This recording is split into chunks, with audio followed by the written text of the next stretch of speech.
दोस्तों, एक बार फिर गोडसे चर्चा में है। ट्विटर के इस जमाने में आपने कई बार उनके नाम का ट्रेंड चलते देखा ही होगा और पॉलिटिकल लीडर्स को भी डिबेट्स में या अपने ट्वीट्स में गोडसे का नाम लेते देखा और सुना होगा। अभी हाल ही में बीजेपी सांसद साध्वी प्रज्ञा का बयान आया। इस बयान को देखते हुए एक बात तो कही जा सकती है कि कभी बंद कमरे में इस पर होने वाली चर्चा अब सोशल मीडिया पर पक्ष विपक्ष में बदल गई है और एक बड़ा मुद्दा बन रही है। अगर ट्विटर की ही बात करें तो वहां वेल डन प्रज्ञा और गोडसे हैशटैग ट्रेंड कर रहा था। फेसबुक पर भी मैंने गांधी को क्यों मारा नाम से होम पेज सुर्खियां बटोर रहा था और हर साल गांधी जयंती पर गोडसे का नाम ट्रेंड पकड़ जाता है और उसी से शुरू होती है why I killed Gandhi book की खोज। हम जैसे वो सारे क्यूरियस लोग जिन्हें सिर्फ सुपरफिशियल बातों से काम नहीं चलाना होता है बल्कि डीप रीडिंग के बाद एक स्ट्रॉन्ग ओपिनियन फॉर्म करना होता है, एक ऐसा ओपिनियन जो किसी से बहुत इन्फ्लुएंस्ड ना हो और हम एक वेल रीड और इन्फॉर्म्ड सिटीजन बन जाएं ताकि फैक्ट और र्यूमर के बीच की थिन लाइन हम कभी क्रॉस न करें। मोहनदास करमचंद गांधी ने इंडियन पॉलिटिक्स को लीड किया है और वो एक एक्टिव लीडर के रूप में 1915 से लेकर 30 जनवरी 1948 की दोपहर तक रहे, जब नाथूराम विनायक गोडसे ने उनके जीवन का अंत करते हुए उनके सीने में 3 गोलियां दाग दी। इसके बाद नाथूराम गोडसे ने प्रशासन के सामने सरेंडर कर दिया। 8 नवंबर 1948 को दिल्ली के प्रसिद्ध लाल किले पर जब स्पेशल जज की कोर्ट में नाथूराम गोडसे से ये पूछा गया कि क्या वे अपने बचाव में कुछ कहना चाहते हैं, नाथूराम गोडसे ने एक डिटेल स्टेटमेंट के जरिए जज को अपना जवाब सुनाना चाहा। इस स्टेटमेंट के पब्लिकेशन पर बैन लगा हुआ है। चीफ प्रोसिक्यूटर सीके दफ्तरे ने नाथूराम गोडसे को कोर्ट में स्टेटमेंट पढ़ने की इजाजत तो नहीं दी, लेकिन उन्होंने इसे अपने खिलाफ लगाए आरोपों के बचाव में सबमिट करने की इजाजत दे दी। प्रोसिक्यूटर ने पाया कि मर्डर केस मामले में नाथूराम के साथ सभी गवाह, महात्मा गांधी के साथ साथ मौजूदा रूलिंग पार्टी तक के तथ्यों पर रोशनी डाली जानी चाहिए। जनता इस मामले पर कोर्ट की ओर से शुरू से लेकर अंत तक सभी सच्चाई जानना चाहती थी। इसलिए जज श्री आत्मचरण ने वकील से कहा, मैं किस कारण जांच को रोकूं? मुझे कानूनन इसके लिए कोई वजह चाहिए, कोई ठोस कारण चाहिए ताकि मैं सारे चार्ज हटा सकूं। तो ऐसे में आपके पास कोई अथॉरिटी या कानूनी सबूत या ऐसा कोई कारण है जो आपके विरोध को सपोर्ट कर सके? लेकिन वकील के पास ऐसा कुछ नहीं था कि वो कोर्ट के सामने पेश कर जज को सेटिस्फाई कर सके। हिसार कोर्ट में नाथूराम गोडसे के स्टेटमेंट को पढ़ने के लिए दायर याचिका को खारिज कर दिया गया। अगले दिन इस स्टेटमेंट के कुछ अंश समाचार पत्रों में छपे। दोनों तरफ की दलीलें और भी कई महत्वपूर्ण तथ्य थे जो फिलहाल अंधेरे में ही थे। लोग ये जानना चाहते थे कि गांधी जी की हत्या करने वाले गोडसे पर कौन कौन से चार्ज लगे हैं। पंडित नेहरू प्रधानमंत्री थे। उनके कहे अनुसार हर राज्य में इस बयान के पब्लिकेशन पर रोक लगा दी गई, आंशिक और पूर्ण रूप से। इसके बाद सरकार ने नाथूराम गोडसे का पूरा बयान शिमला हाई कोर्ट में जून 1949 में दर्ज करवाया। नाथूराम गोडसे के कोर्ट में बयान के वक्त मीडिया कर्मी उस समय अपना पेन नोटबुक लेकर स्टेटमेंट नोट करने के लिए तैयार खड़े थे, उत्सुक थे सही रिपोर्ट जानने के लिए। नाथूराम गोडसे का बयान कोर्ट में दर्ज हुआ और अंग्रेजी में पब्लिश हुआ, क्योंकि कोर्ट की कार्यवाही भी इसी भाषा में हुई थी। दुनिया के हर कोने में लोग इस मामले की जानकारी को लेकर एक्साइटेड थे कि गांधी जी के हत्या वाले मामले का आखिर क्या होगा। लोग आश्चर्य में थे कि वो कैसा आदमी होगा जिसने महात्मा गांधी को मारा। उस समय के कुछ जाने माने लेखकों ने इस विषय पर लिखा। उन्होंने उस समय के हालात, जमीनी हकीकत, जजमेंट और उपलब्ध आंकड़ों पर खूब लिखा, क्योंकि शायद वो जानते थे कि वो इतिहास लिख रहे हैं और आज की जनता भी यही पढ़ना चाहती है। कानूनन ऑथेंटिक स्टेटमेंट अब क्लियर हो चुका था और उस समय के कुछ राइटर्स ने माहौल के हिसाब से चीजों को तोड़ मरोड़ कर भी पेश किया। पढ़ने वालों ने भी अपनी खुद की राय बना ली थी और असलियत और अंदाजे के अनुसार स्टेटमेंट का अपना अपना मतलब निकाल लिया था। इस बारे में नाथूराम ने खुद कहा था कि कुछ ईमानदार इतिहासकारों ने मेरे किए गए काम को लिखा है और एक दिन भविष्य में वे सच को जरूर जान लेंगे। नाथूराम गोडसे ने जिन परिस्थितियों में ये काम किया था, उस लिहाज से वे उस समय परम पूजनीय हो गए थे। लेखक गोपाल गोडसे नाथूराम गोडसे के छोटे भाई हैं और महात्मा गांधी मर्डर केस में शामिल रहे थे। वे बेहद शर्मिंदा थे और अक्टूबर 1964 में जेल से रिहा हुए, लेकिन 1 महीने बाद एक अन्य मामले में फिर से गिरफ्तार किए गए और फिर 1 साल तक जेल में रहे। फाइनली 1965 में उन्हें रिहा कर दिया गया। इस किताब में नाथूराम गोडसे का लाल किले पर दर्ज किया गया पूरा बयान दर्ज है। इससे पहले हम आपको उस मामले की तमाम डिटेल्स, इन्वेस्टिगेशन की जानकारी बताएंगे जो स्पेशल कोर्ट में प्रस्तुत की गई। कैसे 15 नवंबर 1949 को नाथूराम और आप्टे के ऊपर चार्ज डिक्लेयर होने के बाद प्रोसीजर कंप्लीट हुआ। इस पुस्तक में नाथूराम विनायक गोडसे के बारे में जानकारी और उसके साथियों के बारे में जानकारी सहित लेखक के अपने विचार भी हैं। गांधीवादी विचारधारा के लोगों के द्वारा नाथूराम और आप्टे का विरोध होना निश्चित था। अपनी मर्जी से नाथूराम गोडसे ने अपने छोटे भाई दत्तात्रेय को ये बयान पब्लिक करवाने के लिए कहा था, जैसा लेखक ने लिखा है। किताब स्पेनिश वर्जन से ट्रांसलेट की गई है। इस किताब को छपवाने के लिए लेखक और एडिटर कमिटेड हैं। 19 सितंबर 1993, गोपाल गोडसे, द इवेंट, वो हादसा। 15 अगस्त 1947, ब्रिटिश हुकूमत के अंत के बाद ही बंटवारे का ऐलान हो गया।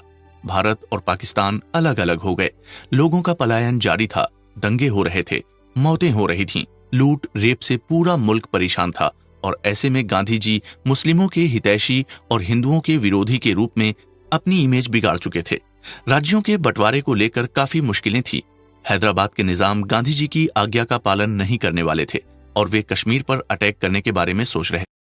उस समय सरदार वल्लभ भाई पटेल भारत के उप प्रधानमंत्री के पद पर आसीन थे।